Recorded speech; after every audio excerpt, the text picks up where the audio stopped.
Donc bonjour à toutes et à tous, je suis Coralie Tella, je suis chargée de projet au CODES 83 et aujourd'hui nous nous retrouvons pour le tout premier podcast du CODES 83, Podcast Santé. Donc plusieurs émissions à venir autour de plusieurs thématiques de santé et nous commençons aujourd'hui ce premier épisode autour des compétences psychosociales et avec un projet qui nous tient à cœur au CODES 83, il s'agit du GBG, donc le Good Behavior Game ou le jeu du bon comportement.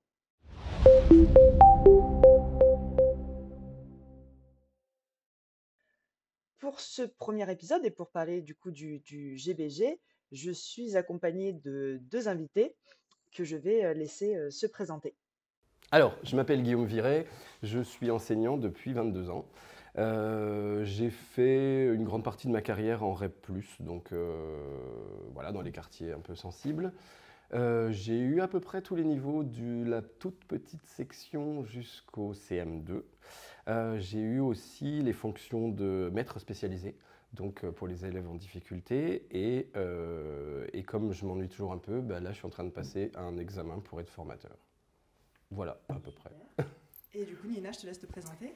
Donc, je m'appelle Nina Torel, je travaille au CODES 83 depuis 2017 et je suis chargée de projet d'ingénierie en promotion de la santé et la plus grosse partie de mon travail, pour ne pas dire quasiment tout mon travail, consiste à déployer le programme donc Good Behavior Game GBG sur le département du Var. Ok, et donc Guillaume, tu as eu la formation GBG en 2018. C'est ça. Donc maintenant, ça commence à faire Ça fait un moment Oui. que tu pratiques le GBG. Donc aujourd'hui, on est là vraiment pour parler du GBG, comment ça a été mis, un peu le côté historique, surtout dans le Var. Et D'accord. qu'est-ce que ça vous a apporté, enfin, qu'est-ce que ça t'a apporté toi en tant qu'enseignant sur ta carrière. Est-ce que tu as vu, voilà, on va discuter de tout ça. Donc Nina qui coach aussi depuis 2017, c'est ma 7e année. Voilà, donc on est plutôt des experts. Ouais, on commence à avoir l'expérience. Voilà, GBG. Donc déjà Nina, en fait, tu vas m'expliquer c'est quoi en fait le GBG, en quoi ça consiste et comment il a été mis en œuvre du coup dans les classes, surtout le bassin toulonnais on a commencé, mais du coup comment ça a été mis en place. Alors donc le GBG s'est pratiqué depuis la fin des années 60. Donc c'est un long, voilà, on a un très long historique au GBG, mais pour le dire très vite, c'est une enseignante qui rencontrait des problèmes de gestion de classe, qui avait des difficultés, des élèves qui ne se comportaient pas trop bien, qui a créé ce programme dont l'objectif était de pouvoir aider ces élèves à se comporter, à être plus cool, à être plus calme et qu'elles puissent du coup mieux faire passer les apprentissages, pour le dire rapidement. Cette enseignante-là, donc, qui s'appelle Muriel Saunders, il s'est avéré qu'elle faisait des études de psychologie à côté, un doctorat en psycho. Et du coup, elle s'est servie de toutes ses connaissances pour créer un outil qui s'intègre à sa pratique enseignante. C'est-à-dire qu'elle ne faisait pas des séances pour apprendre la gestion de soi, la maîtrise de soi, la gestion des émotions en plus, mais durant ses cours de français, de maths, d'autres choses, elle transformait ça en forme de jeu où l'objectif c'était de respecter des règles comportementales et sociales. Et alors on ne va pas refaire tout l'historique, mais grosso modo, les grandes lignes, c'est qu'on s'est rendu compte qu'en fait, non seulement ça avait des effets immédiats sur les élèves et que c'était plus sympa pour les élèves de travailler en classe et plus sympa pour l'enseignant. Et on s'est aussi rendu compte que ça avait vraiment des effets bénéfiques en termes de réduction des risques. Et que donc les élèves qui avaient pratiqué le GBG à l'âge adulte développaient beaucoup moins de conduite à risque, donc addiction, violence, incarcération, ce genre de choses. En France, ça a été repris en 2015 par le groupe de recherche sur la vulnérabilité sociale qui s'est attaché durant 2 ans à faire une étude de faisabilité pour savoir si c'était OK pour la France et pour les enseignants français de faire du GBG. Il s'est avéré que ça fonctionnait très bien. Et nous, CODES 83, avons donc bénéficié du premier transfert de compétences français. Et donc, on a été formés à la pratique du GBG pour accompagner les enseignants de l'aire toulonnaise. Donc, depuis 2017, on a grosso modo formé plus de 200 enseignants, 240 je crois, sur tout le bassin toulonnais et la Seine-sur-Mer. Donc le GBG, stratégie de gestion du comportement en classe, ce qu'on fait, c'est que on propose le projet aux enseignants, puisque c'est quand même un projet qui se pratique. Enfin, l'engagement se fait sur une année scolaire. On les prend au début d'année scolaire où on leur dit tout pendant 2 jours, on les forme pendant 2 jours, les grands principes de base, les théories qui sous-tendent le programme. Et puis après, on les lance dans leur classe. Et donc, c'est eux qui mettent en œuvre ce programme-là sur, comme je le disais,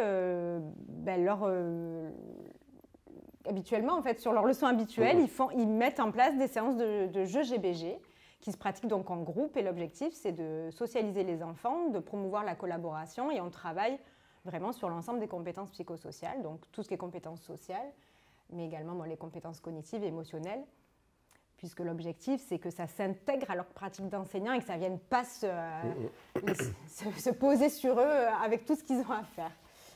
Et du coup, toi, Guillaume, quand Nina est venue faire son petit démarchage d'enseignant, qu'est-ce qui t'a convaincu ? Moi, j'ai été extrêmement curieux tout de suite parce que je suis curieux de nature et puis dans l'exercice de mon métier, j'aime voir de quoi je peux m'inspirer, comment je peux renouveler ma pratique. Et c'est vrai que j'avais des soucis notamment avec l'autorité, avec le fait d'avoir le calme en classe, d'avoir des élèves qui s'investissent calmement dans leur travail. Et du coup, ça a tout de suite piqué ma curiosité. Et puis j'aime renouveler ma pratique, donc tout de suite, moi, ça m'a intéressé. Effectivement, ils arrivent avec des données chiffrées, donc ça, c'est vrai qu'il y a quand même, c'est assez rassurant. Et puis l'idée de travailler sur les compétences psychosociales, ça m'intéressait vraiment énormément. Donc moi, ça a été oui tout de suite. En fait, après, il y a effectivement ces 2 jours de formation dont elle parlait, qui sont assez denses, parce qu'on a vraiment tout l'éventail en termes de formation. On a de la théorie, effectivement, mais aussi beaucoup de pratique, l'explication un peu des fondements de tout ce protocole qui est extrêmement codifié et justement, c'est ce respect du protocole qui garantit en fait le succès de l'entreprise. Du coup, c'est vrai que c'est un peu dense. Après, on digère tout ça. Et puis, comme elle a dit, on se lance. Et puis, on est très, très, très, très bien suivi. Enfin, je veux dire, il y a effectivement une visite toutes les 2 semaines. Oui, c'est ça. Mais il y a aussi un vrai rapport de confiance qui s'installe et qui s'instaure parce que ah, mais là, j'ai ça, je peux t'appeler, qu'est-ce qu'on fait, etc. Et évidemment qu'en dehors de ces visites, il y a aussi un dialogue qui s'instaure et qui permet aussi la viabilité de ce projet. Oui, puisqu'à la suite donc, du coup, des 2 jours de formation initiale, en fait, chaque enseignant qui s'est engagé dans la formation va être accompagné durant toute l'année scolaire à raison d'une visite, donc tous les 15 jours, comme le disait Guillaume. Donc tous les 15 jours, on va observer une séance GBG et on va avoir un temps de débriefing. Donc l'objectif pour nous, c'est dans un premier temps, de permettre aux enseignants de s'approprier le protocole, puisque, comme Guillaume le disait, c'est un outil qui est codifié, ritualisé, structuré, où il y a de nombreux gestes professionnels à mettre en place pour garantir les effets. Et ensuite, on a tout un aspect stratégique, puisque les enseignants, bien qu'ils aient les mêmes programmes à suivre, ont des niveaux de classe différents, des élèves différents, des problématiques ou des sensibilités différentes. Et l'objectif, c'est pouvoir de travailler vraiment en profondeur sur de la stratégie, c'est-à-dire pas juste leur dire tu fais du GBG pour faire du GBG, mais véritablement, ok, là, cette année, tu as une classe de CM2, tu as envie de travailler sur les capacités d'argumentaire, par exemple, j'observe ce que tu fais, c'est un regard croisé et une dynamique de partenariat qu'on instaure et de co-construction tout au long de l'année. Donc nous, on intervient... On est la 2e paire d'yeux qui voyons autre chose, puisque les enseignants voient forcément ce qu'ils ont à faire, c'est-à-dire les contenus académiques et puis toute la pédagogie. Et nous, on a vraiment un regard d'expertise de compétences psychosociales. Donc, on s'intéresse vraiment à ce qui se passe durant les jeux GBG, les interactions entre les élèves, qu'est-ce qui favorise la bonne réalisation des activités. Et en fait, on cherche à croiser ça. Je pense que le GBG propose, du coup, c'est vraiment un lien très fort entre les champs de l'éducation et de la santé au bénéfice des élèves. Et c'est ça qu'on mentionne dans la formation, le contrat, c'est qu'il y a un coach donc il vient toutes les 2 semaines. Et c'est vrai qu'en formation, c'est un peu... il y a un peu une réticence par rapport à ça. Donc, est-ce que toi, Guillaume, tu l'as ressenti un peu de se dire, bon, bah, toutes les 2 semaines, j'ai quelqu'un que je connais pas encore qui va venir dans ma classe. Comment tu l'as ressenti? T'avais peur au début? Oui, j'avais peur. Ouais, mais en ouais, fait, je crois qu'il y a un vrai problème avec ce métier. On a tous peur quand quelqu'un rentre dans la classe. Je ne sais pas si c'est pareil pour les autres métiers, mais c'est vrai qu'on se sent vite jugé, en fait. Voilà. Parce que vous avez quand même les inspections. Enfin, ça, souvent, ce qui ressort, c'est ça, c'est que les enseignants voient ça comme une inspection. Il ne faut vraiment pas le voir comme ça. Bien sûr, bien sûr. Après, je pense qu'il y a une particularité dans ce métier, c'est qu'on travaille avec de l'humain et en fait, on marche sur des œufs tout le temps. En fait, je veux dire, on travaille avec précisément les émotions des enfants qui sont en plein développement. Du coup, on a toujours peur un peu de s'égarer ou de faire quelque chose qui ne va pas. Donc, c'est vrai que les enseignants en général ont peur du regard extérieur, mais assez vite, en fait, Nina et tous les autres coachs installent un vrai, c'est pour ça que je parlais de confiance, un vrai climat de confiance. Ça veut dire que non, il ne s'agit pas d'être jugé, non, il ne s'agit pas d'être inspecté, mesuré, etc. Mais vraiment, on va construire ensemble. Et en fait, j'ai le même souci que toi, à savoir le bien-être et le développement des élèves. En fait, nous, on se sert des enseignants, clairement. C'est ça, en fait. C'est-à-dire que, oui, non, mais faut être honnête, c'est vrai qu'on forme des enseignants et qu'on les accompagne, mais en fait, pourquoi? Parce que c'est eux qui sont avec les élèves, qui sont des enfants quand même et des futurs citoyens de devenir. Et en fait, c'est eux qui sont avec les élèves toute la journée. Et l'objectif, c'est de les outiller, de leur proposer quelque chose qui va agir en termes de prévention et de promotion de la santé. Donc, on a le même objectif qui est de permettre aux élèves de renforcer, développer donc, cet éventail de compétences psychosociales. Et on met en commun les compétences de chacun pour ça, en fait. Donc, effectivement, je pense qu'il y a pas de la réticence, c'est de l'appréhension de la part des enseignants. Quand on arrive dans les classes, parce que puis vous êtes seul devant vos élèves en général, donc puis la rencontre de quelqu'un, c'est toujours un moment où on ne sait pas qui on va rencontrer, comment, pourquoi. Et effectivement, nous, on n'a absolument aucune des formatrices GBG n'a de casquette, aucune d'entre nous n'est passée par les sciences de l'éducation ou par l'IEFM ou par voilà. Et après, du coup, quand les enseignants comprennent que on a un autre regard et qu'on leur apporte autre chose. Ça se passe quand même bien en général. Oui. Ça s'est toujours bien passé, puisqu'on n'a pas du tout le même regard. Donc Nina, tu parlais des bénéfices en fait, qu'on a en pratiquant le GBG. Toi Guillaume, qu'est-ce que tu as remarqué donc, à partir du moment en 2018 où tu as mis en place ça? Quels bénéfices au niveau des compétences psychosociales tu as pu observer?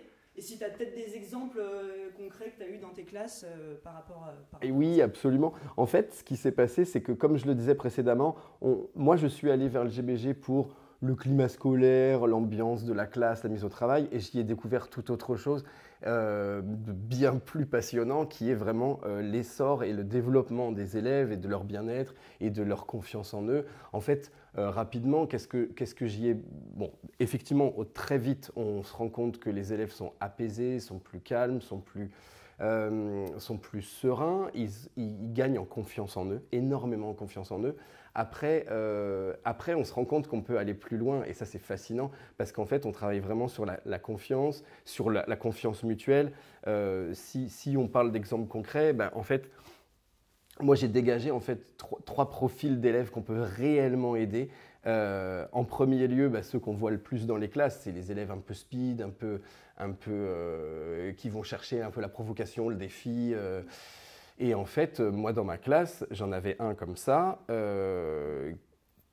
qui sortait du cadre, en fait. Donc, pendant le GBG, effectivement, il parlait trop fort, ou alors il avait du mal à respecter les autres, à entrer en collaboration, et puis il se mettait à l'écart, et puis il y a eu quelques GBG ratés de son fait. Et vers le 2/3 de l'année, vers peut-être même la fin de l'année, je crois que Bilal, ce profil d'élève, qui, en fait, au bout d'un moment, je ne sais plus si c'était pendant le débriefing, nous dit « mais en fait, c'est beaucoup trop dur pour moi, j'y arrive pas ». Et là, il déconstruit le truc en disant « mais c'est parce que c'est difficile que je fais un peu du bruit, etc. Et finalement, ça va trop vite pour moi, donc prenez le temps. » Et en fait, ça a été une double découverte, c'est que lui vivait dans cette souffrance de se sentir pas à la hauteur, pas comme il faut. et les autres de dire « Ah, mais c'est pour ça qu'il se comporte comme ça, qu'il a ces mauvais comportements, enfin ces comportements déviants, c'est parce que précisément il ne se sent pas à l'aise, parce qu'il ne se sent pas à niveau, et du coup, et le climat entre lui et les autres, tout d'un coup, s'est détendu, et je pense que cet élève, ce jour-là, a pris conscience d'une chose qui va lui être profitable toute la vie, ouais, effectivement. Et même pour toi, en termes de pratique, je pense que le fait que ces élèves verbalisent, ça permet aux enseignants d'avoir un autre regard et du coup peut-être d'ajuster votre pratique aussi de manière plus précise en fonction des profils d'élèves. Et c'est ça, je te laisse, je connais ton deuxième exemple et je te laisse élaborer, mais je fais juste une parenthèse pour dire que pour moi, l'intérêt du GBG, alors c'est vrai qu'on parle de ce programme-là en termes d'apaisement du climat de classe et de fête, c'est ce que tu as dit. Mais en réalité, je trouve que c'est un peu un raccourci qu'on fait parce que, en fait, le climat de classe est apaisé parce que véritablement, le GBG a un impact en termes de développement des compétences en fonction de chaque profil d'élève. Donc là, Guillaume parle effectivement de Bilal, qui est un élève qui sortait du cas, tu l'as dit, donc c'est-à-dire qui ne te permettait pas d'enseigner, de faire les choses parce que dans la classe, voilà, il faut avancer, etc. Mais en définitive, ce qui se passe durant le GBG a un impact positif sur tous les profils d'élèves et en fait permet aussi, alors pour les élèves c'est cool parce que quand on arrive à 8-9 ans à identifier que on fout le why parce qu'en fait on se sent mal à l'aise, bon franchement chapeau parce que même en tant qu'adulte, voilà, donc déjà là c'est gagné. Et puis en termes de pratique enseignante, je pense que du coup vous avez un regard différent. Parce que une fois que toi, tu as identifié ça, tu peux aussi, alors dans le cas du GBG, mais même en dehors, ajuster et adapter ta pratique enseignante. Donc, ça a des bienfaits pour l'ensemble de la classe, quoi, et de la pratique de classe. Oui, c'est ça, en fait. C'est ce que je disais tout à l'heure, c'est qu'en fait, au début, on le fait pour... On ne sait pas trop le climat de classe ou améliorer sa pratique. Et assez vite, on se rend compte qu'on va à la rencontre de ses élèves, en fait. Et ça, c'est juste fantastique parce que ça, il y a peu finalement d'occasions dans une carrière de prof des écoles ou même de prof collège-lycée où on va à la rencontre de ses élèves, où on pose ses valises et on dit « Ok, alors j'ai qui en face de moi ?» J'ai vraiment des individus. Et ça c'était important pour moi, mais je ne savais pas très bien le faire. Et j'avoue que le protocole du GBG m'a permis ça. Parce que tout d'un coup on se décentre, parce que tout d'un coup on n'est plus le prof, mais on est l'arbitre GBG, on se met à l'écart, on les écoute, on les laisse faire, on les pousse à trouver des solutions eux-mêmes en fait, que ce soit disciplinaire mais aussi comportementale et d'efficacité. Et c'est vrai que du coup, à ce moment-là, on peut vraiment rencontrer ses élèves. Oui, au moins le jeu GBG vous permet de prendre du recul et d'observer des choses que vous n'avez pas le temps de faire d'habitude. C'est pas que le temps. Enfin, oui, c'est vrai qu'il y a une histoire de temps. Ça vous donne un nouveau rôle en fait. C'est ça. Ça donne aussi un autre statut, c'est que tout d'un coup, il y a aussi cette histoire de mine de rien.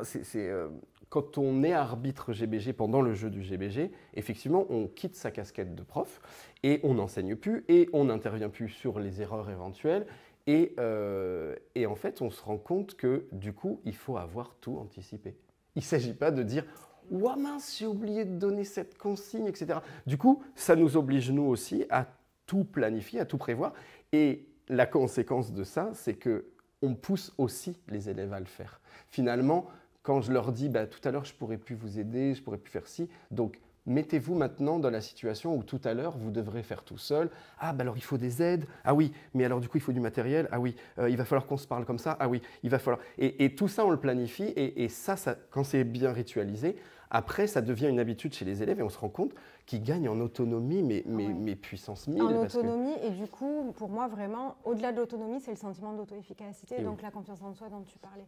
C'est-à-dire que du coup, à un moment donné, alors toi, du coup, c'est un peu violent des fois pour les enseignants. Mais qu'est-ce que je fais ? Oui, on perd le contrôle, Parce très clairement. Effectivement, on n'a pas parlé des grands principes, mais le GBG, donc c'est un jeu, et en fait, les enseignants proposent une activité de classe sous la forme d'un jeu. Ils ne vont pas du tout regarder comment est-ce que l'activité est juste et fausse. Et en fait, le grand objectif du GBG, c'est vraiment d'observer, d'enseigner et de valoriser les comportements qui sont bien mis à l'œuvre. C'est-à-dire qu'en termes d'interaction, on peut avoir une activité qui est fausse. Et je me souviens du premier GBG que j'ai observé dans ta classe, et c'était très parlant, mais où les élèves se comportent hyper bien. Et en fait, je pense qu'en termes du coup, de ce qu'on impulse là aux enseignants, tu avais parlé de décentrage, mais moi je pense qu'on vous déformate en fait, on déconstruit une forme de déconstruit, pratique. Bien sûr. Ouais. Voilà. Oui, c'est vrai que chez certains enseignants, ça met du temps avant de prendre cette position, de pas oui, regarder j'avoue. si c'est vrai ou si c'est faux, et de vraiment. Et en même temps, ce que disait Guillaume, il a sa casquette enseignant et il parle du coup en termes de ce qui se passe en classe, etc. Et en même temps, le fait de se décentrer, je crois, vous aide aussi en tant qu'enseignant, puisqu'en termes de pédagogie, on voit quand même des enseignants qui proposent des activités, et j'en ai vu une pas plus tard que la semaine dernière, une enseignante en CM1 qui proposait des révisions de tables de 2 et de 4. Et en fait, en voyant le GBG, on s'est clairement rendu compte que ça y était pas, quoi, que c'était un concept qui avait encore besoin d'être travaillé. Et ça, on le voit régulièrement, des enseignants qui disent tu vois, finalement, il y a encore des choses. Voilà. Donc, ça leur sert aussi, je crois, au niveau pédagogique. Mais l'objectif, c'est surtout d'enseigner des comportements. C'est-à-dire que vous enseignez des concepts et on vient vous dire, OK, mais puisque les deux sont liés. C'est-à-dire qu'un élève qui, du coup, a un comportement efficace, adéquat, va être plus à même d'entrer dans les enseignements et inversement. Et puis, du coup, ce serait peut-être bien que tu reparles de ce deuxième élève, puisqu'on parlait des profils. Alors, j'en ai deux autres en tête. Est-ce que tu parles de Fares ou de Nesma? Tu peux parler des deux, si tu veux. Alors, en fait, donc, j'ai parlé du profil type d'élève qui sort du cadre. On a également, le GBG est aussi diablement efficace sur des élèves qui sont inhibés, qui sont très discrets, qui n'osent pas prendre la parole, qui prennent difficilement leur place dans le groupe. Donc là, typiquement, qui n'ont pas la compétence sociale, qui n'ont pas confiance en eux déjà, et puis qui n'osent pas en fait affronter les autres, gérer leur place dans le groupe, etc. Et en fait, tous les ans, mais vraiment tous les ans, j'observe que ces élèves inhibés et discrets, dans le groupe, se rendent compte qu'ils ont leur place, qu'ils ont leur mot à dire, et du coup prennent confiance en eux. Et on découvre des enfants en fin d'année qui n'ont pas peur de prendre la parole en public, qui au début d'année parlaient très doucement, comme ça on ne les entendait pas, et à la fin peuvent parler devant la classe entière avec une voix forte. Et surtout, en fait, il y a une double confiance qui s'installe. Ils ont confiance en eux et en même temps confiance aux autres. Ils savent que les autres ne vont pas les critiquer. Et en fait, on déconstruit comme ça toute une sorte de représentation où ils se sentent jugés tout le temps. Là, ils ne sont plus jugés, ils ont leur place dans le groupe et tout le monde y gagne, en fait. Voilà. Et puis, il y a un troisième profil assez intéressant en termes d'exemples vraiment concrets du GBG en classe.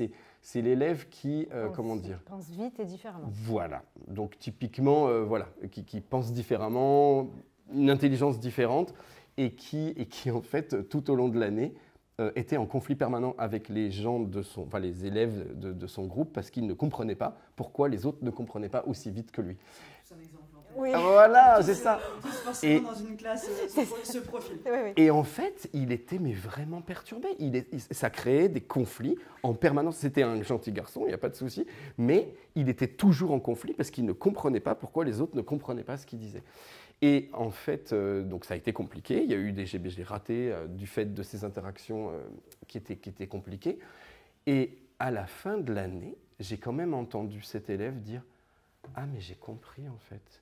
En fait, il ne pense pas comme moi, mais ça marche aussi. » C'est fou d'avoir cette réflexion-là. Et en fait, on avait, pour moi, atteint alors, ce qui pour moi la fin, puis le début pour lui, c'est qu'il avait pris conscience qu'il y a d'autres façons de penser et que ça se respecte aussi. Et du même coup, il avait appris à respecter les autres et lui-même, parce que tout d'un coup, il se rendait compte que lui-même pensait différemment et il pouvait très bien avoir confiance en lui et en les autres. Mais c'est intéressant les exemples que tu as donnés parce qu'on pense que c'est le jeu du bon comportement, donc ça devrait être plus pour les élèves qui sont en difficulté. Et en fait, pas du tout, c'est vraiment pour tout style de profil. Alors, en fait, c'est toujours pareil, c'est-à-dire que dans une classe ou dans un groupe, ce sont toujours ceux qui crient, qui nous dérangent. Et donc, en fait, forcément, et comme c'est ceux qui crient qu'on entend le plus, c'est ceux sur qui ça va être le plus remarquable. Mais on parle vraiment de développement des compétences et Guillaume a donné des exemples, et j'en ai plein en tête aussi. En fait, ça agit de manière positive sur tous les types de comportements. Alors, sur les comportements perturbateurs, c'est spectaculaire, on le voit. Mais comme le dit Guillaume, en fait, très rapidement, l'idée, c'est qu'on va quand même cibler et on travaille sur l'ensemble des compétences. Donc là, on va travailler avec des élèves comme Bilal ou des élèves qui sont plus perturbateurs, peut-être sur le retour au calme, sur la gestion des émotions. Mais on va aussi travailler sur de la métacognition comme c'est le cas avec Varès. Et en fait, le GBG va vraiment s'adapter et avoir des effets bénéfiques sur tous les profils d'élèves, y compris ceux qui ne dérangent pas la classe, même si on observe plus. Oui. C'est sûr que sur des classes où voilà, ça fait du bruit, ça crie, il y a des élèves qui sont en colère, ça se voit. Mais sur tous les profils de classe et d'élèves, il y a quand même des effets bénéfiques. Ouais. Donc on parle des effets bénéfiques, mais est-ce que toi, en tant qu'enseignant, tu as remarqué, tu as eu des difficultés peut-être dans la mise en place du GBG? La première année, vous êtes quand même accompagné. Oui. Et la deuxième année, par contre, c'est le grand saut et tu es tout seul. Est-ce que tu as rencontré des difficultés par rapport à... non, parce que, oui, il y a des difficultés. Les difficultés, c'est qu'effectivement, c'est un petit peu contraignant parce qu'il y a un protocole et il y en a qui apprécient plus ou moins le protocole ou alors qui sont plus prompts ou pas à s'y conformer.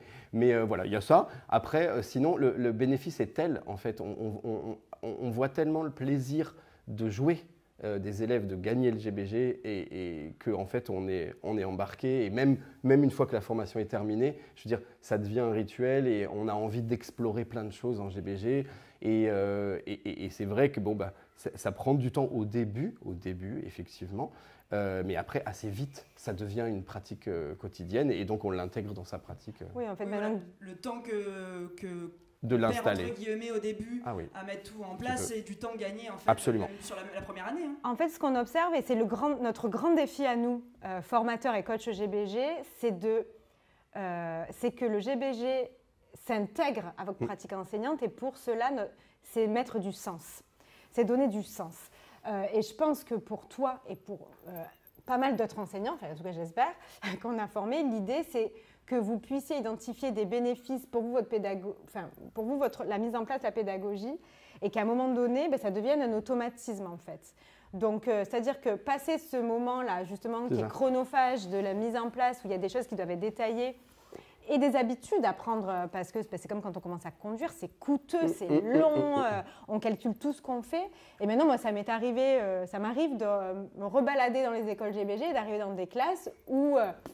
c'est hyper fluide en fait. La dernière fois que je suis venue ici, je suis arrivée dans ta classe et en fait, tu étais là. Bon alors, le GBG, tu le calcules même plus en fait. Oui. Donc je pense qu'en fait, le protocole a quand même... une fois qu'on a fait toucher du doigt aux enseignants que tel geste professionnel en fait servait à ça, tel geste servait à ça, c'est gagné. Et je pense que c'est la principale difficulté, c'est de faire digérer cette phase-là et l'automatiser en fait. Et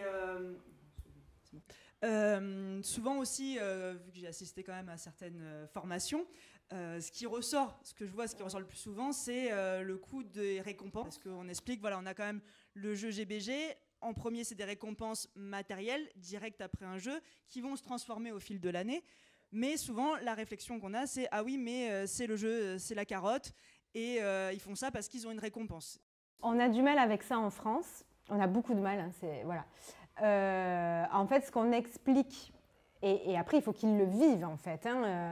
Ce qu'on explique aux enseignants, c'est qu'en fait, ils demandent à leurs élèves de travailler en groupe qu'ils constituent eux-mêmes. Donc, ils constituent des groupes qui sont hétérogènes. Donc, les élèves ne choisissent pas et sont en général avec des camarades où c'est dur. Ils n'ont pas le droit de solliciter l'enseignant durant tout le temps du jeu GBG. Donc, c'est coûteux au niveau cognitif. Ils doivent trouver de la ressource en eux-mêmes. Je veux dire, la mise en place est difficile pour eux.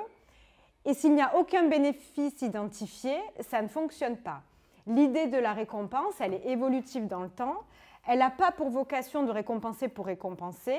C'est un levier motivationnel. Ce qu'on explique aux enseignants, c'est qu'à l'échelle d'une classe, si tu as 20 élèves dans ta classe, il faut que les 20 adhèrent au GBG. Il y a des élèves qui, spontanément, parce qu'il y a de l'étayage à la maison, parce qu'ils ont le caractère A, vont comprendre que c'est chouette de travailler en groupe, qu'il y a les félicitations du maître ou de la maîtresse derrière et c'est sympa, etc. Ce n'est pas le cas de tous les élèves. Et on a besoin de symboliser, matérialiser.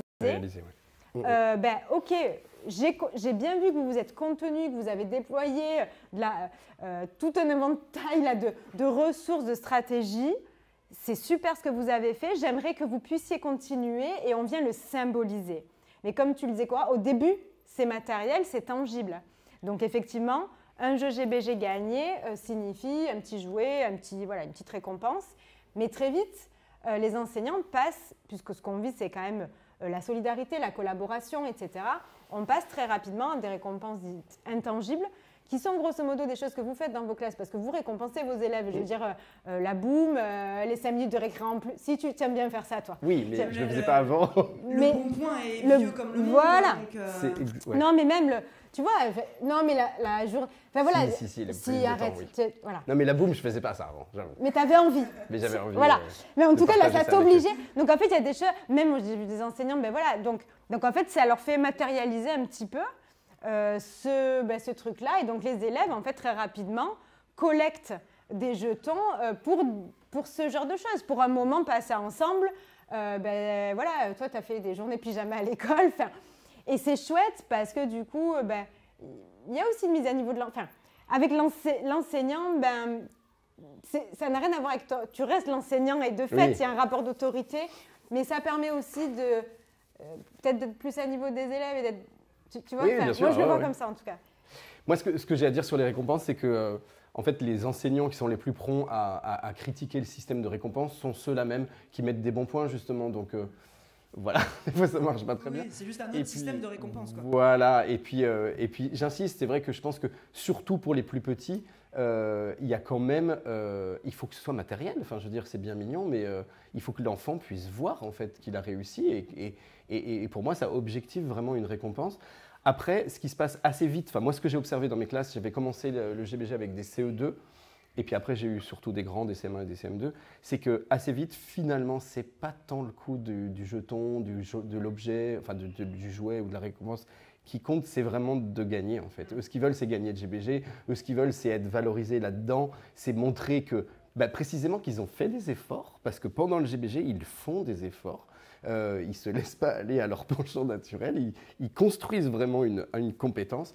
Et en fait, le simple fait d'avoir gagné, des fois, ça suffit. Oui, et même le fait du coup on a souvent aussi, tu parlais des réticences des enseignants, on a aussi des enseignants qui en formation initiale nous disent mais du coup, quoi, c'est un jeu, mais s'ils perdent, ils arrêtent de bosser. Et on ne l'observe jamais, ça. On ne l'observe jamais. Au contraire, moi, j'ai déjà entendu dans une classe de CM1, allez, on n'a pas perdu, on a gagné le droit de s'améliorer. Véridique. Souvent, même quand ils ont perdu au bout de temps de croix, on pense que ça y est, ils ont perdu, ils vont arrêter. J'ai jamais vu, en tant que coach, un GBG qui s'arrête parce qu'ils ont perdu. Quoi. Ils vont jusqu'au bout, ils peuvent avoir 25 croix. C'est fou, quoi. Ça, c'est un truc que j'ai jamais compris dans le GBG. Non, mais vraiment, hein, pour moi, c'est magique. Enfin, c'est de l'ordre du surnaturel. Ça veut dire que l'équipe qui arrive à la 5e infraction et qui donc clairement a identifié qu'elle a perdu, continue à dire c'est pas grave, ce qui compte, c'est qu'on aille jusqu'au bout. Ok, si les adultes pouvaient être comme ça serait fantastique. Puis l'importance aussi de quand tu fais le débrief à la fin du jeu et qu'un des piliers, c'est le renforcement positif. C'est ça. Je pense que j'ai vu des élèves plus souriants d'avoir eu un commentaire positif de la part de son enseignant plutôt que de sa récompense directe. C'est hyper important ce que tu dis parce qu'on oublie qu'on parle des récompenses et en fait c'est vrai que un des grands piliers, des éléments clés du GBG, donc c'est le renforcement positif. Et en fait, le système de récompense est une des strates du renforcement positif, mais il y en a plein en GBG. Et pour moi, la centrale, c'est celle-là. C'est ce moment du débriefing, c'est-à-dire que le jeu du GBG sert à enseigner des comportements prosociaux de manière globale, donc de travailler sur l'ensemble des compétences psychosociales. Et en définitive, ce qu'ils font, c'est qu'ils proposent des modèles de bon comportement en s'appuyant sur ce qui est déjà là. Donc moi, j'ai l'habitude de dire aux enseignants, quand tu apprends à tes élèves la multiplication, tu ne leur dis pas « Allez, débrouillez-vous, faites-moi 2 x 4 ». Tu leur expliques et puis tu leur fais expérimenter. Et GBG, c'est pareil. Et en fait, les enseignants se servent de ce qu'ils observent qui a fonctionné ou qui a été chouette en termes d'interaction. Mais ça peut être juste, vous êtes bien entendu dans le groupe, c'était sympa, vous avez... Voilà. Pour valoriser ces comportements-là. Donc, il y a toute une phase à la fin du jeu dite de débriefing, de retour réflexif, où les enseignants équipe par équipe, que l'équipe soit gagnante ou perdante, vont dispenser un commentaire positif, vont faire une observation d'une interaction, d'une stratégie, de quelque chose qui s'est bien passé. C'est ça. Alors l'idée, du coup, c'est d'amener les élèves à reproduire ces comportements-là, parce qu'en fait, on grandit comme ça, on se développe comme ça. C'est-à-dire que nous sommes des êtres sociaux, on a des feedbacks des gens autour de nous, et quand il y a quelque chose, quand on sait que ça fonctionne, on va avoir tendance à le reproduire. Et en fait, ce que tu disais, c'est que vraiment, les élèves sont plus que sensibles à ça, quoi. Je veux dire, la félicitation du maître ou de la maîtresse, et éventuellement des camarades, parce qu'il y a ça aussi, c'est magique comme moment, en fait. C'est un beau moment, quoi. Ça a été un peu la pépite je veux dire, un peu le cadeau que j'avais pas pressenti de la pratique du GBG et du coaching, parce que c'est vraiment avec un coaching serré que j'ai découvert ça. C'est vraiment le renforcement positif. Ça veut dire que tout d'un coup, on valide les bons comportements. On n'est plus en train d'élaguer en disant « ça faut pas le faire, ça faut pas le faire ». On est vraiment en train de construire un script, on est en train de construire un modèle de « voilà, tu vois que ça, quand tu le fais, ça marche et c'est bon ». Et ça, c'est extrêmement positif. Et ça, pour le coup, ça leur permet de prendre une sacrée confiance en eux. Et on se rend compte que c'est 1000 fois plus efficace que des sanctions, que des corrections, justement. Là, c'est vrai que ce moment du débriefing, et puis en fait, on se rend compte, le moment du débriefing, c'est vraiment le moment où, là, pour le coup, le coaching est vraiment utile, parce que c'est là que j'ai découvert qu'il fallait valoriser les enfants. Ça, je le faisais déjà, mais en contexte, ça veut dire qu'en fait, on est en train de leur expliquer, de mettre en perspective, là, quand tu fais ça, ça fonctionne parce que à ce moment-là, ça a eu tel effet sur les autres et sur la pratique du groupe, etc.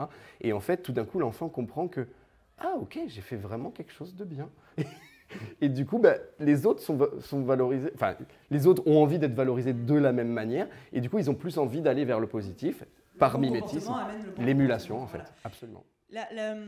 Une des phases aussi dans la mise en place du GBG, c'est certes il y a la partie jeu, mais le but c'est de transposer un peu tout ce qu'on apprend pendant le GBG dans la vie de classe. Est-ce que ça a été difficile pour toi ou comment tu l'as vécu ça? Est-ce que ça s'est fait naturellement? Oui et non. Oui, un peu naturellement, parce qu'effectivement, pour le renforcement positif, ça c'est extrêmement clair. Je veux dire, j'en ai fait une pratique quotidienne, mais naturelle en fait. C'est-à-dire que maintenant, il ne me viendrait plus à l'idée de dire taisez-vous, mettez-vous en rang, etc. Je vais tout de suite aller vers les élèves qui font déjà correctement et hop, eux sont valorisés. Tous les autres, tout de suite, ont envie de faire pareil. Donc ça c'est un truc qu'on transfère quasiment instantanément. Enfin, ça, je l'ai observé chez les collègues. Le renforcement positif, on en fait une sorte d'arme, d'un outil très efficace. Après, c'est vrai peut-être qu'on perçoit pas en tant qu'enseignant tout de suite le fait que ce qu'on est en train de construire avec eux, ce qu'ils sont en train de construire pendant les GBG, peut être transféré. Enfin, ou alors certains enseignants vont dire bon ça va marcher, ça va se faire tout seul. En fait non, ça aussi ça doit s'accompagner. Et en fait le moment hors GBG, il faut continuer à faire référence au GBG, au débriefing, mais aussi aux 4 règles qui sont simples et qui sont facilement identifiables et transposables par les élèves. Et si on fait ce travail-là d'accompagnement au quotidien, on se rend compte qu'assez vite, les élèves, oui, on les guide vers une pratique, enfin un comportement au quotidien bien amélioré. Et puis, Je pense que la plupart des enseignants, enfin beaucoup d'enseignants qui s'inscrivent dans le GBG ont cette perception que c'est un outil et qu'il est nécessaire de le pratiquer, mais en fait, on pas l'outil, justement. Moi, j'ai déjà entendu une enseignante dire, en fait, ça, c'est des choses que je mettais déjà en place et je pense que tu avais cette sensibilité-là. Absolument. Aussi. Mais en fait, le GBG offre un outil qui est structuré, codifié, ritualisé. Et finalement, ça donne du sens et ça met en perspective et du coup, ça vous aide. Donc, on a des outils qui sont concrets. Tu parlais des 4 règles de la classe. Effectivement, ça aussi, c'est un des grands piliers du GBG, un élément clé. Il y a 4 règles en GBG qui sont toujours les mêmes. Alors, tous les enseignants dans leur classe ont des tableaux avec des règles de vie, des droits, des machins à n'en plus finir. Il faut quand même se représenter et faites-le. Je vous invite à le faire. C'est quoi se respecter? Par exemple, là, dans cette situation d'interview, c'est quoi le respect? Moi, je vois souvent des enseignants dire il faut que vous vous aidiez. Mais ça veut dire quoi, en fait? Voilà. Et donc, c'est mettre en perspective Des choses qui, même nous, enfin, je veux dire, la dernière fois, avant-hier, avec les collègues du GBG, on s'est dit, bon, ok, alors on débriefe la règle numéro 2, il faut se respecter. Qu'est-ce qu'on fait là pour se respecter? Mais je veux dire, c'est pas un exercice facile, quoi. Qu'est-ce qu'on fait en termes enfin voilà, on découpe, quoi. Au même titre que, comment tu fais pour conduire? Je mets le contact, je dois appuyer avec mon pied gauche sur machin. Qu'est-ce qu'on fait pour se respecter? Et c'est ce que vous faites. Et en fait, une fois que les enseignants... Là, il y a 4 règles, elles sont simples, elles sont toujours les mêmes. Et du coup, ce qu'on les invite à faire, c'est du coup dire, là, dans ce contexte-là, qu'est-ce que tu fais? Ah je te félicite, là, j'ai vu que ton camarade n'avait plus de stylo bleu, alors que j'avais demandé d'écrire au stylo bleu, et j'ai vu que tu lui avais prêté ton stylo bleu. Ça, c'est un comportement d'entraide. Il faut le définir. Et du coup, je crois que le GBG offre ça, en fait. Il vient décomposer et mettre du sens sur des choses que vous pressentiez, mais peut-être vous n'aviez pas le décodeur. Oui, et puis en fait, ça apporte, encore une fois, cette idée du regard positif, en fait, on est en train de construire des compétences, en fait, ils sont en train de les construire tout au moins. Et comme le dit Bissonnette, enfin, le chercheur là, québécois, qui dit finalement, un élève qui apprend à lire en CP, on ne va pas le critiquer, le stigmatiser parce qu'il ne sait pas lire, il est en train d'apprendre. De la même façon, on est en train d'enseigner des bons comportements et des comportements qui sont prosociaux. Et donc ça se construit, ça se fait tous les jours et on va les accompagner dans la construction de ces comportements. Et ça se construit en fonction des compétences de chacun. C'est-à-dire que ce n'est pas la baguette magique, et peut-être je peux donner l'exemple que tu m'as entendu dire 1000 fois, mais parce qu'il est tellement parlant, que tu connais aussi, la toute première année, pour dire qu'en fait, c'est... Voilà, pour dire on ne cherche pas, parce que j'ai entendu ça aussi, de dire on cherche à normaliser des comportements, ou tu sais, il y a quelque chose d'un peu... Tu vois l'idée? Non. Mais par contre, on va aider à faire prendre conscience et à progresser. Donc la toute première année où j'ai coaché, j'ai accompagné une enseignante qui avait une classe de CM2 avec un élève extrêmement perturbateur, qui avait manifestement, qui avait un gros problème de gestion des impulsions et de la colère, et que j'ai vu clairement prendre d'autres élèves à la gorge, pour le dire clairement. Voilà, donc on était face à un élève avec beaucoup de colère en lui. Et toute l'année, donc j'ai travaillé avec cette enseignante sur différents types d'objectifs, mais notamment autour, parce que c'est ça qu'on fait en GBG, on parle de stratégie, mais tous les ans, avec tous les enseignants, il y a quelques élèves dans la classe où on réfléchit ensemble sur, allez, cet élève-là, comment on pourrait travailler, comment on pourrait construire des séances GBG autour de cet élève-là, pour tout le monde, mais pour lui avec ses besoins spécifiques. Et donc, avec cet élève-là, cette enseignante, on avait réfléchi pour cet élève, pour l'aider à canaliser. Et en fait, donc, on est passé par des tas d'étapes. Et moi, j'ai des choses de GBG, il a retourné la table, des trucs. Non, mais voilà, donc en début d'année, clairement, c'est un élève qui n'était pas en capacité de faire des jeux GBG en équipe, qui n'était pas en capacité qui mettait tout en œuvre pour faire perdre ses équipes, tout. Et petit à petit, c'est un élève qui a réussi à rentrer en interaction avec ses camarades, qui a réussi à se mettre aux activités, donc déjà c'était pas mal. Et le dernier GBG de l'année, que je vais observer dans cette classe, il était donc en groupe, avec un rôle de chef d'équipe, donc un rôle à responsabilité, ancré dans son activité, avoir envie d'eux, mais il était avec un camarade qui n'était pas d'accord avec lui, il n'arrivait pas à se mettre d'accord. Et donc comme on l'a dit, le jeu GBG c'est un jeu, donc le jeu peut être gagné ou perdu. Donc notamment, on peut se tromper et ne pas respecter les règles 4 fois, et on gagne pareil avec 1 ou 4 infractions, mais à partir de la 5e, on a perdu. Et donc je passe dans les groupes et je vois cette enseignante une infraction, 2, 3, 4. Et je sens donc la colère qui monte en lui, je le vois rougir, je me dis, il va l'éclater contre la table, il va y avoir un problème. Et en fait, la 5e infraction arrive, et vraiment, j'étais inquiète, pour le dire très honnêtement, et je vois à ce moment-là cet élève se lever et sortir de la classe. Et s'asseoir sur le banc, donc dans le couloir, quoi. Et donc j'arrive, je dis... tout va bien, qu'est-ce qui s'est passé? Je suis dégoûtée, Nina. Il me dit, j'avais envie d'eux, mais on n'arrivait pas à se mettre d'accord, et voilà, nanana. Et puis tu vois, franchement, il m'a trop énervée, j'ai envie de le taper, mais je me suis dit que c'était mieux de sortir pour me calmer. Je dis, pour moi, c'est gagné. Voilà, Donc, tout ça pour dire qu'on n'allait pas faire de cet élève-là, lui dire « Ok, je t'enlève ta colère et tu vas tout à fait apprendre… » Ce n'était pas la question. Mais en tout cas, le GBG, la pratique quotidienne du GBG, lui a permis d'identifier sa colère, de la sentir venir et de trouver une stratégie pour ne pas s'en prendre à ses camarades et de fait pour s'apaiser lui aussi. Parce que une fois qu'on a compris ce qui s'était passé, voilà, là quoi, je ressens de la colère parce que je n'arrive pas à me mettre d'accord avec mon camarade. Je n'arrive pas du coup à faire l'activité, je sors et je respire un coup. Et une fois, même en tant qu'adulte, qu'on arrive à identifier ce qu'on ressent, ça va mieux quoi. Hein, voilà, on est d'accord, même en tant qu'adulte. Donc voilà. Donc voilà, c'est quand même… On a des beaux exemples qui sont sortis quand même depuis… on a de beaux exemples. C'est juste pour dire que voilà, on travaille quand même. Et donc là, avec cet élève-là, on travaille vraiment sur le versant émotionnel, la gestion des émotions, sans avoir collé une étiquette sur lui ou quoi que ce soit, avec ses qualités, ses défauts, sa propre personnalité.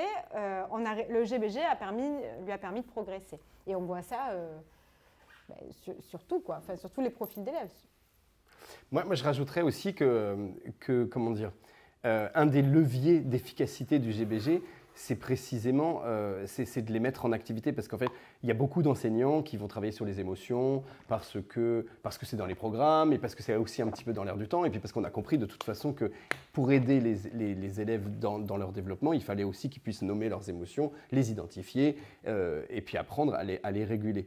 Mais en fait, j'ai la sensation que même quand on enseigne à un élève à identifier, nommer et parler de ses émotions, en fait, ça ne l'aide pas plus que ça. Alors que le GBG, précisément, comme on les met en activité, on les met en interaction et on les met un peu au défi, parce que finalement, au moment où au fur et à mesure de l'année, on va faire des GBG de plus en plus compliqués, où il va falloir qu'ils se régulent de plus en plus, où il va y avoir plusieurs étapes à la fin, vraiment à la fin, je veux dire, quand tout est maîtrisé et que les élèves sont plus compétents dans les interactions et la solidarité, on arrive à des moments où on les met vraiment en difficulté et du coup sortent là des émotions. Et là, pour le coup, au moment du débriefing, on a vraiment du matériel pour dire « alors, tu as ressenti quoi ? Et qu'est-ce que les autres ont ressenti à ton avis ?» et ça fait vraiment un terrain, un laboratoire en fait. Et on vient plutôt peut-être en débriefing axé sur la résolution.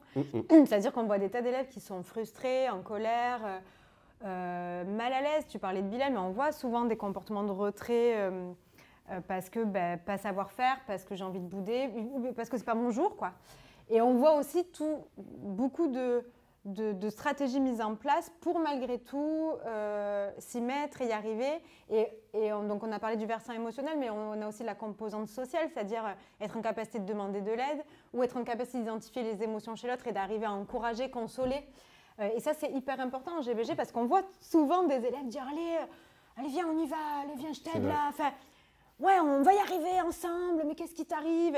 Voilà, et c'est des choses qui font partie de la vie et peut-être on oublie ça en tant qu'adulte, que nous aussi, des fois, on a des jours sans, où on se sent un peu mou et où on aurait bien besoin aussi d'être consolé. Et je pense que du coup, le GBG aide à ça aussi, c'est-à-dire de pouvoir aussi compter sur le groupe et les camarades, à identifier pour soi et à identifier chez les autres. Pour les autres, oui. Et peut-être à ne pas cataloguer un comportement, de dire « Ouais, mais de toute façon, lui, il ne fait pas parce que… » il a envie de se la couler douce, ce qui est rarement le cas en plus. Donc, on a quand même aussi cette dimension-là d'entraide et d'arriver à identifier pour soi et chez les autres, quoi. On va aller sur la conclusion, parce qu'au niveau du timing, on est bon.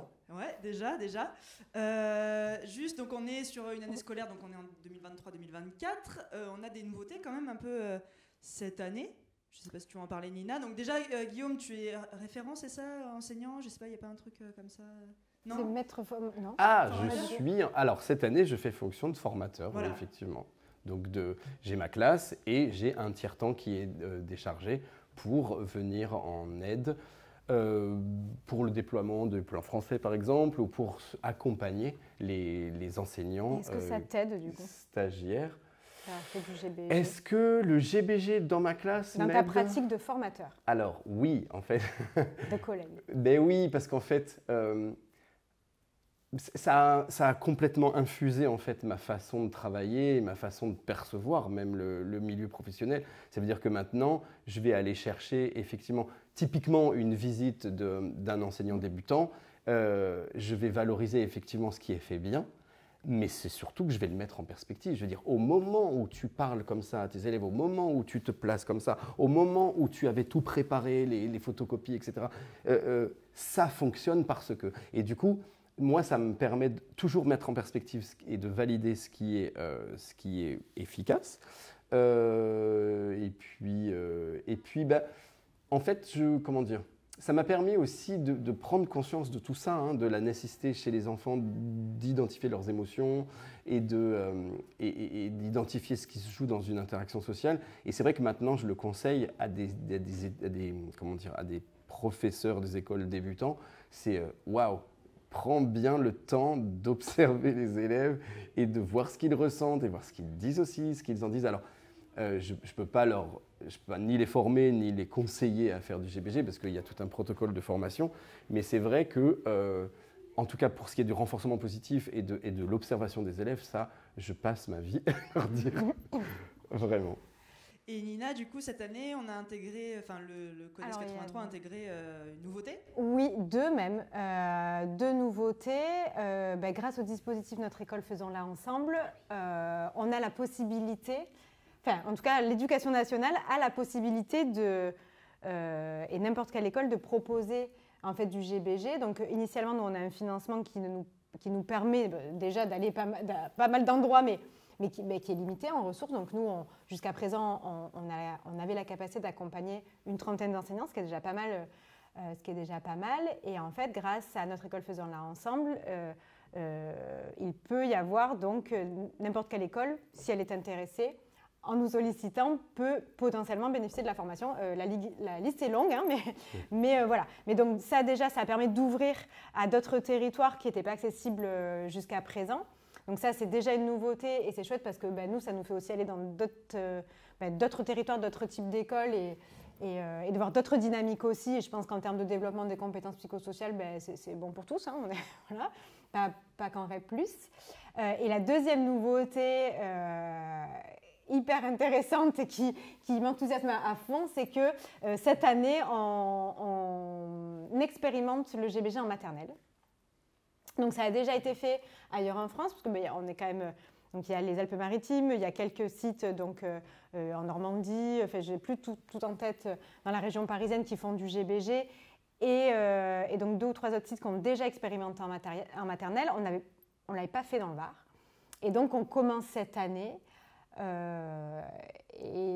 va être la grande découverte, mais je suis convaincue que, donc on va pas commencer les coachings, mais je suis convaincue que au plus vite on commence au mieux c'est, et que ça va avoir un impact positif pour la suite. Oui, c'est ça tout l'intérêt, c'est que si les élèves commencent à pratiquer le GBG dès la maternelle et qu'ils ont ça jusqu'en CM2, ça serait magnifique, quoi. Déjà, on le voit sur des écoles c'est ce que j'allais dire, qui font ça, c'est-à-dire que moi, ça, c'est très clair. J'ai été amenée dans ma pratique à retourner donc, dans certaines écoles. Alors c'est très, le processus de recrutement, ce sont les enseignants volontaires. Ça fonctionne quel que soit le nombre d'enseignants par école, mais on ne va pas se mentir, si toute l'école est volontaire, c'est quand même chouette en termes de dynamique de travail, etc. Moi, je me suis retrouvée avec des classes des CM2 qui avaient ça depuis des années. Voilà. Et justement, c'était un nouvel enseignant qui pratiquait le GBG. La difficulté où finalement les élèves connaissent mieux le GBG que l'enseignant. Donc, c'est beaucoup plus difficile. Mais on a vu des trucs, on peut aller plus rapidement, quoi. Oui, mais ils restent hyper bienveillants, les élèves. Mais c'est ça qui est chouette, en fait. Ouais. Du coup, c'est ça. C'est-à-dire qu'on est amené des fois à retourner dans des écoles GBG, qui sont écoles GBG depuis 3, 4, 5 ans.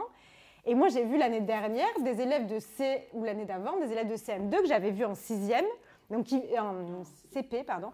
Et donc, en fait, qui ont fait tout leur cursus GBG. Et donc, ils arrivent en CM2 avec 50 GBG derrière eux. Et on voit clairement que des CM2 GBG, on ne sont pas du tout au même niveau que des CM2 qui débuteraient le GBG. Donc c'est hyper déstabilisant et compliqué pour les enseignants qui, eux, sont dans un processus d'apprentissage et qui doivent aller hyper vite parce que les élèves coopèrent. Mais on l'observe très bien, ça, déjà sur ça. Donc, j'imagine avec des élèves de maternelle qui font ça depuis l'âge de 3 ans, 3 ou 4 ans. Je pense qu'on va avoir des belles choses. Moi, j'ai hâte de voir.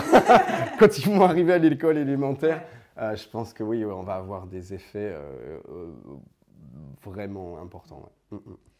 Eh ben merci Guillaume, merci Nina pour ce petit temps qui, j'espère, sera bénéfique aussi pour les enseignants qui doutent encore quand tu fais tes démarchages est-ce que je mets en place le GBG. Donc, un peu de challenge, sinon j'ai plus de boulot. Voilà. Merci à l'école Lucie Aubrac, à la Seine-sur-Mer aussi de nous avoir accueillis, et merci à Sylvain Le Gall qui est avec nous aussi pour la partie technique. Et merci à toi. Et merci donc pour ce premier podcast du CODES 83. Merci à vous. C'est le tout premier.